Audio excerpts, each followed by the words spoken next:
तो चलिए बेटा स्टार्ट करते हैं। देखो टेंजेंट एंड नॉर्मल। देखो टेंजेंट एंड नॉर्मल क्या होता है कि suppose this is the Cartesian plane, ये कार्टेशियन प्लेन है। अब इस कार्टेशियन प्लेन पर हमारा जो कर्व है वो हमारा ऐसे करके है।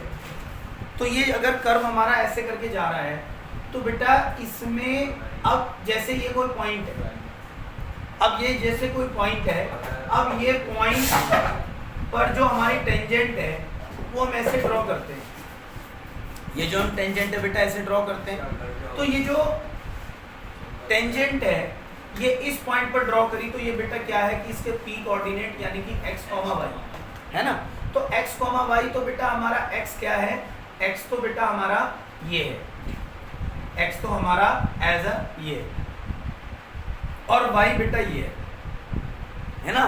तो दरअसल क्या होता है कि ये पॉइंट एक होता है, लेकिन जो हमारे ये जो पॉइंट है ये लगभग आपके दो होते हैं जो बहुत नज़दीक होते हैं। तो ये अगर हमारे दो पॉइंट बहुत नज़दीक है तो इनके बीच में ये हमारा एक तरीके से ये हमारा क्या होगा, ये हमारा एक तरीके से उसका एक्स एक्सिस से एंगल होगा। ठीक है, तो मैं आपको एक बात बताता हूँ कि ये जो एंगल है इस एंगल का टेन थीटा, इस एंगल का टेन थीटा हमारा बेटा स्लोप होता है, slope of the tangent, slope of the tangent. ठीक है, अब ये स्लोप ऑफ द टेंजेंट जो है ये दरअसल इसके पास में आप ये दो सर्टेन पॉइंट अगर मान लो बहुत नजदीक वाले, दो सर्टेन पॉइंट आप नजदीक वाले मान लो तो ये थीटा मतलब इसके थीटा के बराबर हो जाएगा। तो ये अगर बहुत नजदीक के दो पॉइंट हैं और ये आपकी dy है और ये आपकी dx है, तो बेटा ये हमारा tan थीटा जो है आपका इस छोटे से ट्रायंगल में भी देखा जा सकता है। तो बेटा tan थीटा जो है वो हमारा dy बाय dx है। ठीक है, dy बाय dx, या हम इसको बेटा लिखते हैं limit delta x tends to 0 delta y by delta x। ठीक है, डेल्टा x आपका 0 नहीं होना चाहिए, तो आपका delta y by delta x और डेल्टा x टेंड्स टू 0। तो बेटा किसी भी पॉइंट पर जो आप एक टेंजेंट बनाओगे उसका स्लोप तो ये निकलेगा। अब आपको एक बात पता चल गई कि हमारा ये पॉइंट है, इससे ये हमारी वो जा रही है टेंजेंट और इसका स्लोप भी मुझे पता। तो अगर मुझे लाइन का स्लोप पता है और एक मुझे ये पता कि वो किस पॉइंट से जा रही, वो मेरी किस पॉइंट से जा रही, मान लो इसके कोऑर्डिनेट मैं x1 y1 बोल दूं, तो बेटा मैं आपको बता दूं कि जो स्लोप होगा slope m will be equal to होगा, ध्यान रखना, dy by dx at point x1 y। ठीक है, अब ये लाइन आपकी इस पॉइंट xy से जा रही है और इसका स्लोप ये है, तो क्या बनेगा y माइनस y1 और into slope into x minus x1। लो जी, ये लाइन का आपका क्या बन गई इक्वेशन। लाइन की इक्वेशन क्या बनेगी, y minus y1 is equal to m into X minus x1। Coordinate geometry में आपने 10th में पढ़ रखा है कि अगर कोई लाइन का स्लोप m है और वो आपकी पॉइंट x1 y1 से जाती है, हाँ, तो बेटा उससे ही बना हुआ ये। लाओ मैं इसका प्रूफ करके दिखाऊं। इसका प्रूफ बेटा ऐसे है कि ये पॉइंट है मेरा कोई जनरल, ये है x, y और इसके कोऑर्डिनेट मान लो x1, y1 और इसके कोऑर्डिनेट बेटा x2, y2 है ना। तो मेरा स्लोप तो क्या बन गया, m is equal to y2 minus y1 upon x2 minus x1 और ये लाइन आपकी इस पॉइंट से भी जा रही, तो बेटा इसका भी तो स्लोप वही होगा। यानी कि अगर मैं ये बनाऊं तो ये मेरा क्या बनेगा, y minus y1 upon x minus x1 और ये मेरा m है, ये मेरा क्या है बेटा m, तो y minus y1 is equal to m into X minus x1। ठीक है, तो ये लाइन की इक्वेशन है as a tangent on the curve. ठीक है, और उस पॉइंट पर जिसके कोऑर्डिनेट क्या है x1, y। देखो हमारी कोई भी लाइन अगर एज अ टेंजेंट है और उसका हमें स्लोप निकालना है तो बेटा स्लोप हमेशा निकलेगा dy बाय dx और dy बाय dx निकलेगा इस कर्व से। अगर ये कर्व आपका y is equal to fx कुछ भी है, y is a function of x, तो यहाँ से dy बाय dx निकलेगा। तो dy बाई डी एक्स बेटा होगा आपका f डैश x।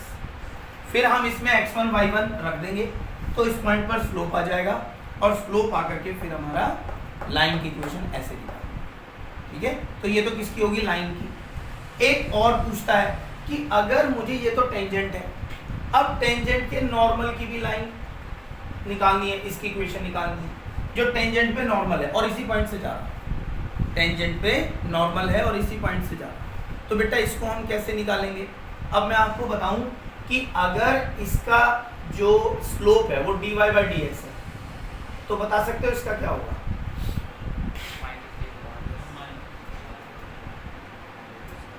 अगर दो लाइन 90 डिग्री पे काटती थी तो उनके स्लोप का प्रोडक्ट कितना होता था, याद है?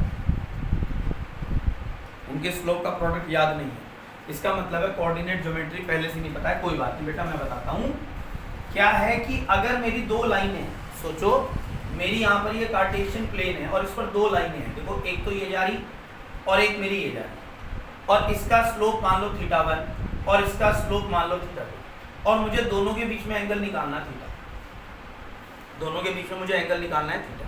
तो बेटा आप एक बात देख सकते हो कि मेरा ये θ1 ये θ2, तो ये मेरा कितना होगा भाई, θ2 तो एक्सटीरियर है, तो बेटा θ2 इक्वल टू हमारा क्या होगा, θ1 प्लस थीटा, या थीटा इक्वल टू क्या होगा, θ2 माइनस θ1, θ2 माइनस θ1। तो θ2 माइनस θ1 और आपको इसका क्या चाहिए, मतलब tan थीटा, तो मैं दोनों तरफ tan ले लूँ, तो दोनों तरफ अगर मैं tan लेता हूँ तो tan theta equal to tan θ2 minus θ1। अब θ2 minus θ1 tan a minus B, तो tan a माइनस बी क्या होता है, tan a minus tan b upon 1 plus tan a tan a, यानी कि बेटा tan θ2 minus tan θ1 upon 1 plus tan θ1 tan θ2, बेटा ये हमारा tan थीटा आ गया। ठीक है, और इसका हमेशा मॉड रखना है।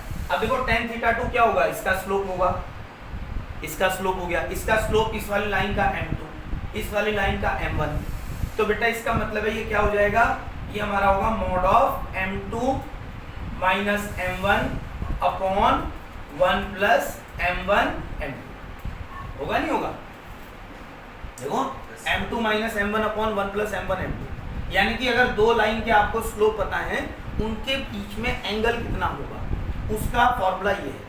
ठीक है, अब मैं किसकी बात कर रहा हूँ, मैं बेटा बात कर रहा हूँ इस लाइन की और इस लाइन की, और दोनों एक दूसरे के क्या है, परपेंडिकुलर, दोनों एक दूसरे के क्या है, परपेंडिकुलर, यानी कि 90 डिग्री। तो मैं यहाँ पर tan थीटा में थीटा क्या रखूंगा, 90 डिग्री, तो जब मैं बेटा यहाँ पर रखता हूँ 90 डिग्री, तो tan 90 degree equal to m2 minus m1 upon 1 plus m1 m2। ठीक है जी, tan 90 क्या होता है बेटा, इंफिनिटी, 1/0, तो 1/0 तो ये ऊपर चला गया, ये इधर आ गया, तो इसका मतलब 1 plus m1 m2 equal to 0, तो बेटा m1 m2 equal to minus, देखो m1 m2 इक्वल टू क्या हो गया, -1। अगर पैरेलल होंगी तो tan थीटा 0 हो जाएगा, समझ में आ गया। तो बेटा ये आपके दोनों क्या हैं, ये दोनों आपके परपेंडिकुलर है ना, तो अगर मैं इसका m1 बोल दूं, इसका m2 बोल दूं, तो दोनों का प्रोडक्ट क्या होगा, माइनस, है ना, तो दोनों का प्रोडक्ट आपका -1 है, तो m1 मेरा कितना है, वो तो मेरा dy बाई डी एक्स है, और वो आपका एट x1 y1 यही है ना, और मुझे m2 चाहिए तो -1, तो बेटा m2 मैं इसको इधर ले जाऊंगा, तो ये मेरा क्या बनेगा, माइनस के dx बाय dy आपका x1 कॉमा, ठीक है। तो मुझे इसका स्लोप मिल गया, इस नॉर्मल का स्लोप मिल गया, तो नॉर्मल का स्लोप मिलने का मतलब है मुझे इसकी इक्वेशन बनानी है, तो इक्वेशन बनानी है, तो अब मैं फिर वही भाई पॉइंट तो इससे जा रही, तो नॉर्मल की इक्वेशन क्या बनेगी, normal equation y minus y1 और ये बेटा m2 into x minus x। हाँ m2 की जगह ये रखेंगे, सही है। तो ये बताओ बेटा समझ में क्लियर है, हाँ ये इस वाली और ये वाली टेंजेंट, ये तो टेंजेंट की है, इसे m1 बोल दो, और ये बेटा नॉर्मल। समझ में आ गया? नोट करो।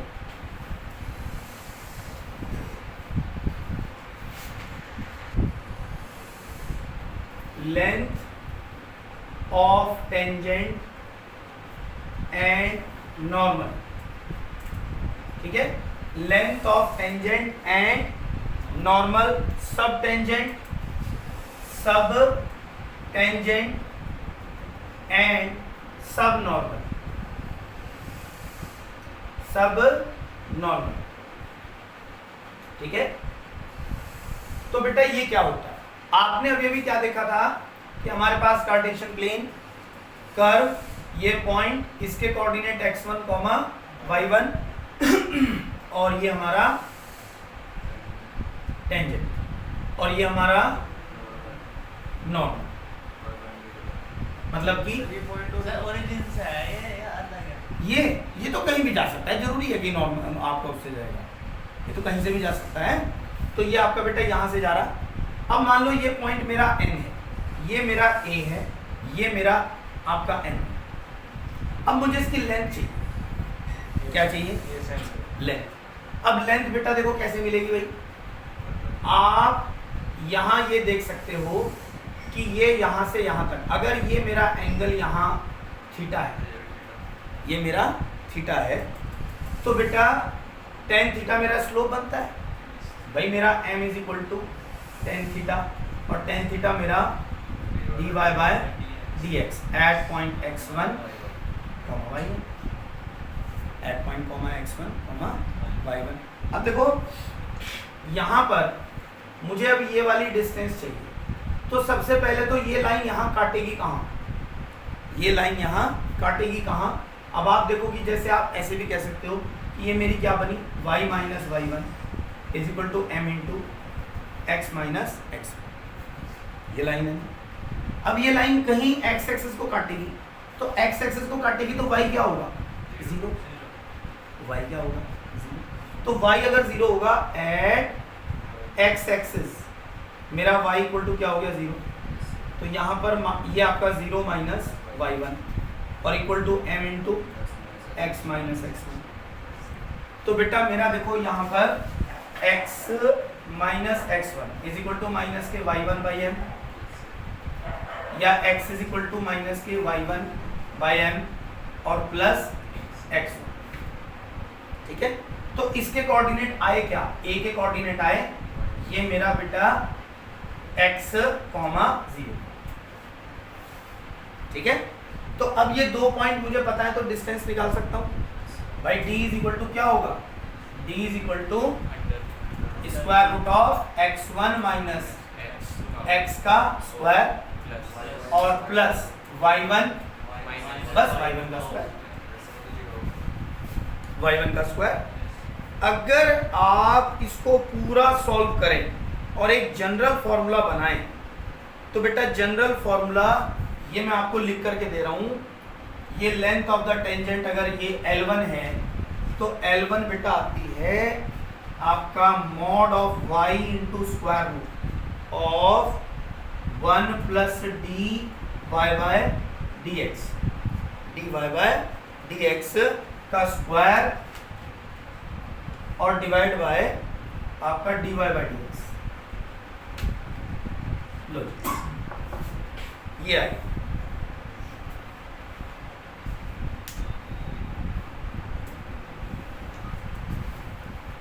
ठीक है, समझ में आया? कोई दिक्कत तो नहीं? एक तरीका और भी है, अगर आप ये देखो कि ये मेरा x1 है, मेरा y1 है, ये थीटा है, और ये मेरा, तो ये मेरा पक्का y1 है ना बेटा, यहाँ से यहाँ तक। तो आप ऐसे भी कर सकते हो, मुझे ये चाहिए मतलब कि a है, तो मैं, और मेरे पास ये है, तो मैं यहाँ पे क्या लगा सकता हूँ? मैं यहाँ पे लगा सकता हूँ साइन थीटा। तो बेटा साइन थीटा इक्वल टू क्या होगा? y1 upon L1। तो L1 is equal to y1 sine theta. तो y1 साइन थीटा क्या होता है? Cosec theta, cosec theta. और कॉसेक थीटा हमारा होता क्या है बेटा? y1 into square root of 1 plus cot square theta, 1 plus cot square theta. Tan theta मेरा क्या है? ये, तो वो उसका उल्टा हो जाएगा, है ना। या फिर मैं इसको ऐसे कह सकता हूँ कि बेटा y1 और ये मेरा tan square theta plus 1/tan theta कह सकता हूँ नहीं, 1/tan square theta tan square theta plus 1/tan theta. अब tan थीटा क्या है, dy/dx, ये देखो ठीक है जी, और साथ में tan थीटा।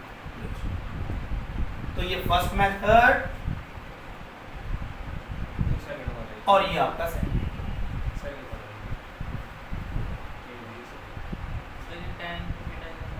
है बेटा।